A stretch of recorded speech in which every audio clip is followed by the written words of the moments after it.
Welcome back to another episode of The Basement. I'm your host, Wyatt Menci. Multiple headlines this week read that 2020 was a terrible year for Europe. I would just like to say that it's called a pandemic.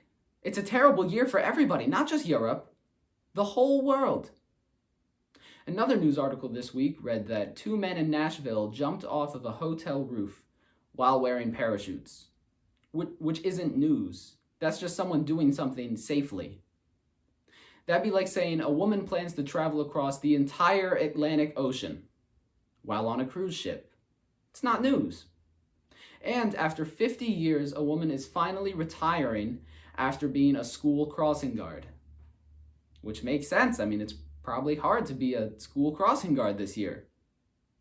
And more businesses are trying to help their employees relieve stress through rage therapy. Unrelated, the Virginia Walmart shooting suspect is now in custody.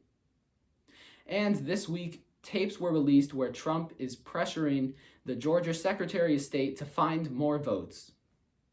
One might think that he's trying to rig the election, which would mean that the man that is claiming the election is rigged tried to rig the election.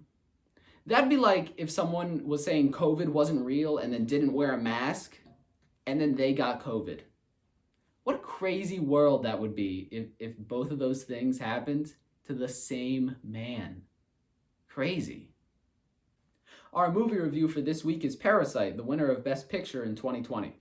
This movie covers a lot of modern day problems like trying to find free Wi-Fi and folding pizza boxes correctly, and tutoring one of the richest families in Korea's daughter in English. And the English tutor is also like super creepy. I mean, he teaches English the same way like Gandalf would teach English. Only if Gandalf like occasionally kissed Frodo. The whole movie just basically feels like Robin Hood, but if the rich were already giving back to the community, so when Robin Hood stole from the rich, he was just being a jerk. The first hour of the movie, the entire plot is just basically, oh, well, my brother's neighbor's dog walker's father is actually just the person you're looking for. And the movie feels like you're taking a stroll through the park for about like an hour, and then all of a sudden you step onto a train that's moving, but it's not even on the rails, and you're going down a cliff, and you're just falling and falling and falling for an entire hour. But the last 20 minutes, you'll begin to realize that, wow, there's a lot of themes in this thing. I think a lot of them are about class differences. Wow. But my favorite part of this movie is the driver.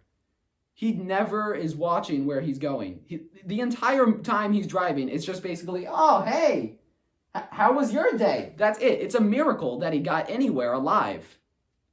This episode of The Basement was brought to you by the U.S. Capitol Building. Are you looking for a place to hang out with your buddies or maybe go on an unguided tour? Try the U.S. Capitol Building. It doesn't even matter if Congress is in session, apparently. You can just walk in. And if you want to sneak in a gun or an IED, apparently you can do that too. For some reason. That's all okay now. Thanks for watching another episode of The Basement. I'm your host, Wyatt Menci, and don't forget to let me know what movie you want me to review next time down in the comments. I'll see you next time.